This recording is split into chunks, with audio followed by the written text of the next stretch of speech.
Hello, I'm Seamus McDonald and it is April 13, 2021.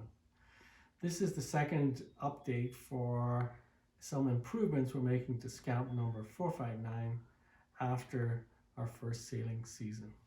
And the issue we're dealing with today is the running rigging for the sail.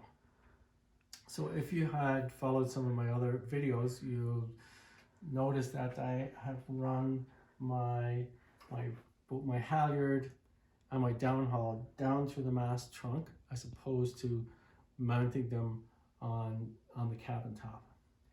And I put two pulley blocks on the bottom of the mast guide block.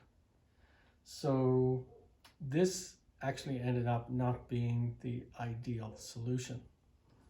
What we found was that when I was tensioning the halyard, it actually was lifting the mast up and out of the mast trunk.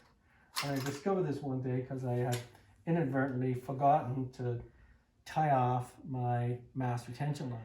And that's the line that stops the mast from going up and out of the mast trunk. So this is not an ideal situation and I need to change it. And what I'm going to do is I'm going to take these pulley blocks that are now inside the mast trunk and I'm going to take and mount them on the outside of the mast trunk on the front. So I have a 4-inch clearance here from the bottom of the mast trunk to this block, and that should give me enough room here to put these bolts in through and leave enough clearance from the nuts that it won't impede the mast itself.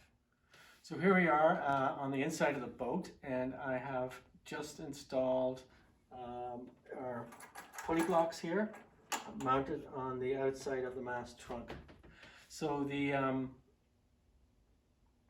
guide block for the mast sits at about this level, so there's enough clearance below the block for the bolts to protrude inside the mast trunk and still have clearance from the bottom of the mast. So now I'm back in business again. I can take my lines inside the mast trunk, feed them through the blocks, and tie off on my cleat.